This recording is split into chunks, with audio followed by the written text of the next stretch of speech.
Welcome, my friends, to the sweet spot where IT leaders share their insight with other leaders and others that want to lead. My name is Carlos Vargas, and as in every week, I have my two co-hosts, Howard Holton and Paul Lewis. How are we doing today, guys? Hello, hello. This is too early for me. We normally do this recording in the wee hours of the afternoon. Yeah. That is true. Yeah, I tell everybody, like, you get a very different Howard at 10 a.m. than you get at 8 a.m. And it is 8 a.m. where I'm at. Do you have some coffee or no coffee or anything? I don't even have a glass of water. Like, that's how ill prepared I am at 8. My calendar is blocked till 9 a.m. You can't even schedule an 8 o'clock call without like previous authorization. So, and it is in fact my fault that we're doing this at 8 a.m. Just to be clear for everybody, I had a 9 o'clock conflict that showed up very late, where I'm doing another webinar podcast type thing with another 100 people. So we had to do a last minute scramble. So I apologize to everyone that got that notification late, but yeah, that's why we're doing what we're doing when we're doing. Love the pre-roll, by the way. Yeah, that was awesome. It What's took so some time. special, Great. Carlos, about today? Well, why have you brought us together in this early morning? So, interestingly enough, one of the questions why we started the podcast was because there was a challenge in leadership, specifically within the tech world. We hear leadership in other areas. We have people leaders, but then there's a technology leaders that are a little bit different. So I think that is the topic that we want to address today to say, okay, is it the same thing? Or is there a difference in how we lead within the tech world or with people? So I have some thoughts, and Howard will have some thoughts, too. and I'm hoping we both agree and disagree. Bit of a change today, though. This is we in fact have a studio audience today, which is awesome. We rarely have a studio audience. Oddly enough, we have in fact had studio audiences in the past, Yeah. real life, True. actually in person, which was great, and we had live questions. We're going to do the same kind of thing here. We'll do a 30-minute pod as we normally do, and then we'll finish the pod as exuberantly as we can, and then go live Q&A. So if anybody finds anything interesting, then either write in the chat that you're currently working on, or feel free to live talk to us after. But today is about... I will say that Yeah, go ahead. those that are at 10 o'clock their time will be far more exuberant than those that are at 8 o'clock their time, just for the record. Right. Well, we do have virtual audience members around the world. We might have some India leaders, some other APAC leaders, some EMEA leaders, America's leaders, even some Pacific Standard Time. I don't know if they're up Yes, right I now, very much but at least it's all appreciate being those. recorded. I very much appreciate those that got up early or stayed up late to watch us. We're honored that you're willing to do that for us. So thank you very much. And this is live. It is posted. You'll be able to see the recording both internally and externally, which is all great. Okay, so let's jump in because we don't have a lot of time. So the premise of our talk here is technology leadership versus people leadership. What is the right mix?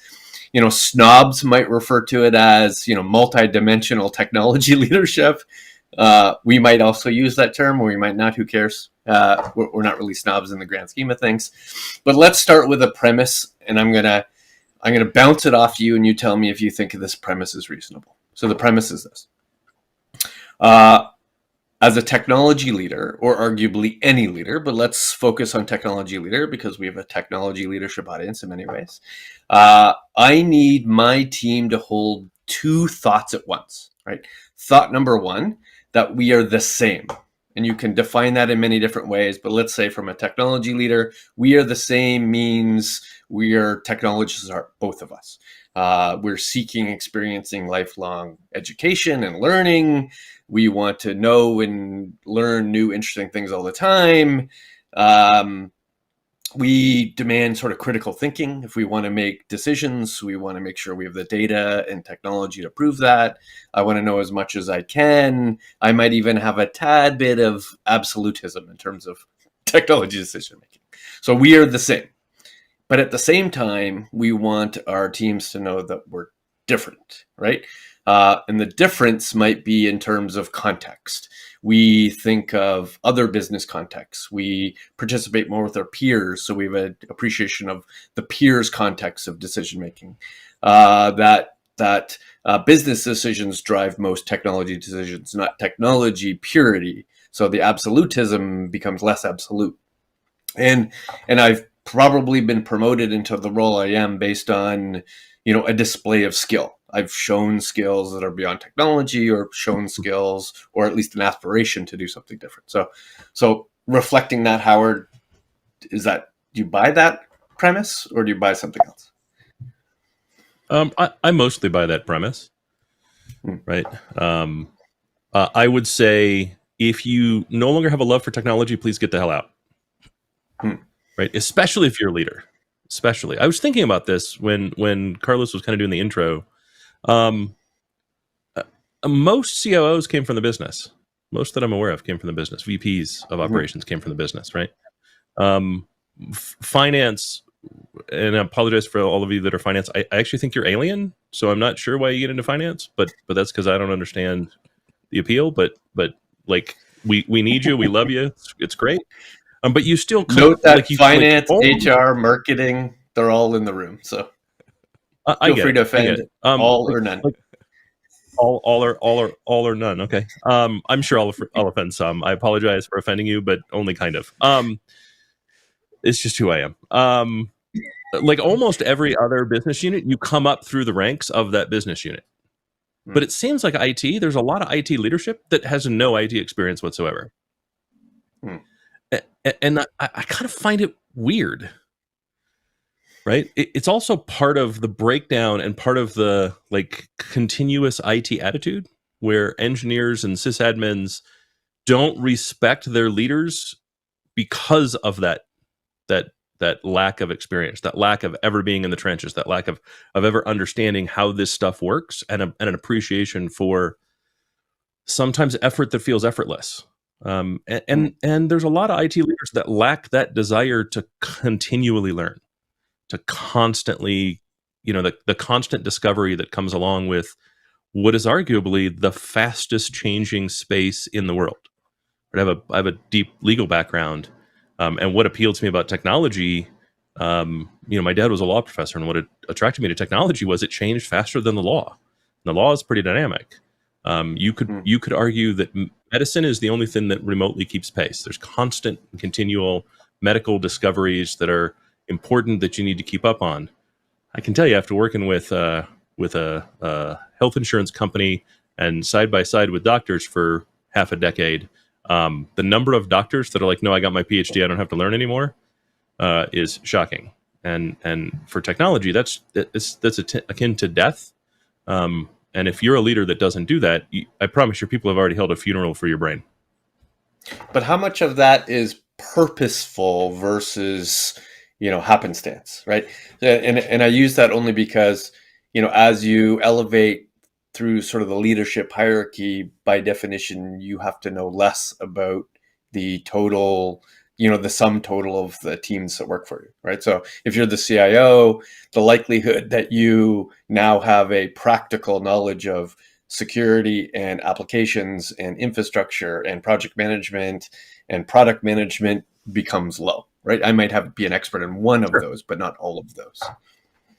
Sure, but you don't even need a practical knowledge. A conceptual knowledge is better than I think 80% of IT leaders have, right? Of senior IT executives have. Like you still have to have an appreciation for whatever your people do, regardless of where you're at in leadership, right? If you don't, you start to become distant, and you start to fall into that. You kind of start to fall into that definition of people that their teams don't respect, and it's very hard to empathize with someone when you don't understand what they do, why they do it, the level of effort that it takes, any of those things. It's very hard to empathize. And you don't have to empathize with them perfectly, right? I've never held the role of project management. I had a PMP, like I've done project management, but I've never held the role. And so do I know exactly what a project manager goes through every day? Absolutely not. Can I empathize with them because I've been in the role at least enough to understand the difficulties and the steps and the fact that they get beat up on as the first line of defense from a customer, from whoever the customer is on the other, the receiving side of the project, I absolutely can. Have I worked for people that had no clue? I absolutely have. Did I like working for them and continue to respect them year after year? I absolutely did not. So it is a premise for effectiveness then versus a reality of the world as we know it. So the premise being you need your teams to hold two thoughts of you, that you both have expertise in and have, enjoyment in the subject matter, and also have other things to think about. Right. I have other considerations, my peers, my boss, the business, other things other than technology. So if that's the goal, well, yeah, go ahead. So the job of an engineer is the care and feeding of the system, whatever the system happens to be. The job of a leader is the care and feeding of the people. And if you lack the empathy for the people and the job that they do, it's very, very, very hard to effectively care to effectively care for the care and feeding of the people. And I think that's where we get into trouble as leaders is when that distance becomes so great, you no longer have the ability to easily empathize. Right. Does a lot of that come from, now we'll get into sort of the multidimensional side, the sort of the multimodal requirement of a leader, and whether this is, first line leader to CEO, and I think the CEO might even be one of our listeners right now. Is it this multimodal thinking where not only do I have to think down, in other words, I have to think about my team and the effectiveness and efficiency of the team and the care and feeding of the individuals, plus I have to think about my contribution as a peer, right? Plus I have to think about my contribution to the organization's effectiveness, i.e. top line and bottom line. Plus I have to think about even my inside and outside. I have a voice inside my organization and I have a stagecraft voice outside of the organization, whether that be social media or stagecraft or, media interviews, all those other things. Are those necessary distractions that sort of create that multimodal effectiveness or ineffectiveness? I'm not sure I like the term multimodal. No, I mean, I've been using multidimensional, right? I have to have skill sets beyond leading my team. No, I agree. I think we've invented a term that effectively means your job requires work that is different than the work you did before. You know what I mean? Like, I just think at some point business buzzword bingo gets in the way, right? It just makes it sound smart, when in fact it's just you have new job requirements that maybe didn't exist before and didn't exist to the same level. And yeah, absolutely, right. A modern tech exec, and frankly, everyone should have your work persona that you maintain for the job, and then your professional persona that you maintain for your career. And those two things are different, should be different, and likely will always be different. And you need to care and feed for both of those, right? And so, to your point, right, as you become a tech executive, your external persona starts to become, I don't want to say as important, because the reality is if your tech persona were to die, the business may take a small hit, right? If your business persona dies, the business takes a huge hit. At least it better, or you're pretty redundant. You know what I mean? So, which answers my next question, which was, is there relative importance here? So as I'm elevating through the technology leadership or any leadership organization, does the relative importance of my team versus my peers versus my boss versus internal and external change? Let's talk about a CIO, CTO, CDO, like a C-level role for just a second, because that's actually three roles today, and certainly in what we do, right? The first is the internal, run the team, run the business, run the organization, right? Which is kind of the tactical piece of what we do, right? Sure, there's strategic planning, but it's really about, is that plan being executed? Then the second one is still internal, but that is the kind of C-level strategic, kind of company-wide strategy around leveraging technology and that kind of alignment. And that's really a second role. And I say that because you could be really good at the first role, not so good at the second role, and still have the CTO title or the CIO title. And there's plenty of people who do that effectively, especially at large organizations.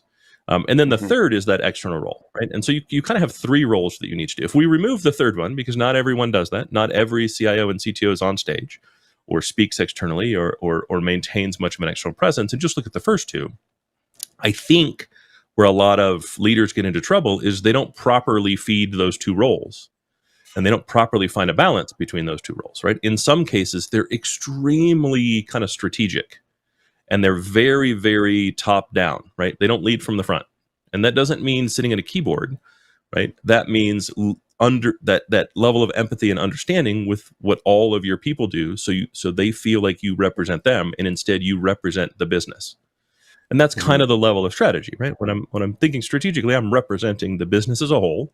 I'm representing the needs of the company, and I'm designing the goals, features, functions, purpose, strategy, and execution of the organization. And if I spend too much time there, I turn my people away. On the other hand, if I spend too much time on the pure execution and too much time kind of at the individual person level, then I turn the business away from technology, right? And we start to become one of those things that never quite delivers what the business needs, doesn't really do it timely. And you can see that reflected in, holy crap, we have a lot of shadow IT. And then the third is if I spend too much time on the external stuff, the stuff that frankly is better for me than it is the business, right? That's probably 60% good for me and 40% good for the business. And I spend too much time there, then I'm the absentee landlord. This has been my biggest pushback against. This has been my biggest pushback against Gartner's bimodal IT philosophy. Right, is that you as an IT leader need to have both the have two different styles of work. We'll call it, right. You need to have the style that focuses on predictability, keeping the lights on, red, green, yellow projects, blinking lights in the data center, and a style that focuses on exploration. And I don't know what the percentage mix they're sort of suggesting, but they keep suggesting that it's either you have to make a decision that everybody has to be like that, or it's not philosophically possible to be mostly one of those things. And I think it's philosophically possible, and this is where you may disagree with me, to be just one of those things and create a team under you or with you that fills in the gaps of the other things. So I would be okay that a leader is mostly focused on exploration while they have a second in command or a chief of staff that's focused mostly on predictability. Do you buy that, or would you prefer a healthy mix of both? I mean, I think just like it's kind of Schrodinger's cat, right? The act of observation changes the very thing being observed. The act of being cognizant enough to set up that team is also kind of being bimodal, even if the bimodal is 90-10. Fair enough. Yeah, I'm just thinking the individual day to day. Like if I take myself, I lack almost entirely predictability, right? I lack day-to-day operational IT thoughts and concerns, and therefore I have a team of people and leaders in that team that focus on the amazing work it takes to keep the data center running, right? Well, I don't do that. But if I didn't invest in that team and that leadership and that style, then I would have to spend more time in that world. No, I think there's a difference between, I don't spend a lot of time thinking about my website staying online. Right. I don't invest a lot of my time and energy there. However, I do invest the time and energy in, do I have the right people? Do they understand what they're doing? Do they have the tools they need? Have I given them what they need to succeed? I think there's a big difference between those two things. Right. I think senior executive leaders get into trouble when they spend too much time worrying about the website being online. Right, especially if you either are removed from the keyboard, you have the skills, but you're removed from the keyboard, or you don't have the skills and knowledge, right? Because it tends to make you a little too much of a micromanager.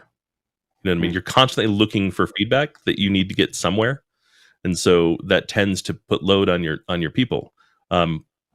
but I think I don't think there's anything wrong with saying I've put the right people in place. I trust my people to do what they're doing, and all I ask for is feedback on have I given you everything you need to succeed, and what can I give you that'll make your success easier. I think that's different than, I think those are two kind of different things, right? And I think one is far healthier than the other. And frankly, I think the easiest thing to do is figure out ways to do 360s, figure out ways to do reverse reviews, right? Make sure that you're getting feedback from your people, and do what you can to collect it anonymously, right? People don't like to tell their boss they're doing a bad job, that the boss is doing a bad job, right? But see if you can figure out a way to do that.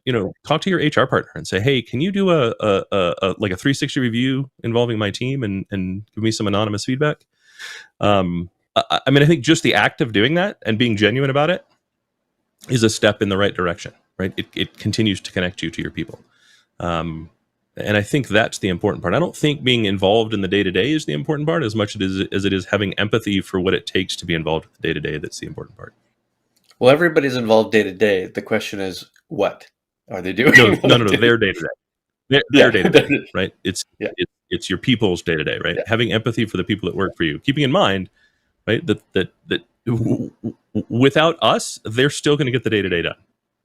Right? If you eliminated executive leadership completely, the day to day will still get done. It may not get done in a cohesive way where everybody's working together towards the same goal. Fine. Right. It may not be the most efficient. But within IT, I guarantee every single system will stay online if you get rid of executive leadership. Every single thing that's online today will stay online. Correct. Yeah, the toilet paper will still get to the stores. Correct. Exactly. Correct. All right, so let's shift slightly. Far more than they need us, right? Okay. Fair enough. Let's shift slightly to style, because we dipped on a little bit with the bimodal style, or at least the styles of work. You have heard me say many, many times, and you've been the receiver of this style, that my style almost entirely is total empowerment, 100% transparency. That is my focus. That's what I do my best to ensure occurs. Is that style both reasonable for any level, or should it change as you elevate through the organization? Or is it an unpredictable and insane style? I think actually everything you said is true. I don't think I think all of that is true. So one of the things that I found, I like being incredibly transparent and incredibly kind of open door. Ask me anything, anytime, and what I will tell you is one of three things is a response. Here's the answer, completely honestly and transparent. No, I cannot tell you that for the following reason. Like the company considers that protected information, board level information, CXO level information. I cannot share that outside of the executive team. I've had to do that, but very, very rarely. And I generally will fight with my executive team to make that information available. And then the third answer you'll get is I don't know, and then I'll go find out.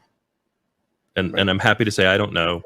I actually think that's the most powerful thing a leader can say is I don't know, because it sets the stage. It says, hey, if I'm allowed to say I don't know, you're also allowed to say I don't know.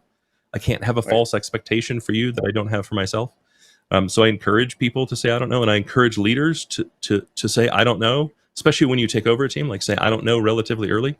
Like I don't know, let's figure it out together. Like I don't know, I'll go find the answer. But I think one of the challenges with being transparent, there's two. The first is people don't expect it. And so they're kind of waiting for the shoe to drop. And so you kind of have to get over that gulf of, no, this is actually how I work, and this is real. I'm not putting on a front. It's just easier to be transparent, right? I'm on the spectrum, so for me, it's hard for me to do anything else. And the ADD means I wouldn't remember it if I did something else. So it's just easier just to be transparent. So it's a little jarring for people to get that level of transparency, and they kind of wonder, like, what's going on? Is this real?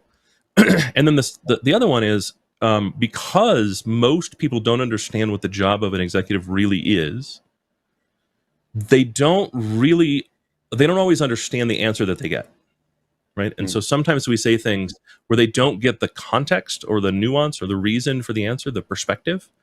And so the answer sometimes is very unsettling.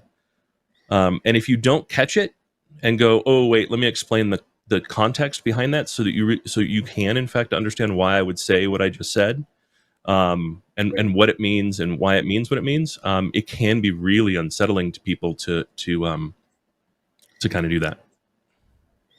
I agree. For me, transparency is almost entirely context. It's not just I have information that I want to share with you, because I think you need all the information that's possible to have for you to make appropriate decisions, but also why decisions were made in context that you weren't privy to. Maybe it's a business decision, maybe it's a board decision, maybe it's a 5-year decision versus a 1-month decision. All of those make a pretty big difference on why we move one way.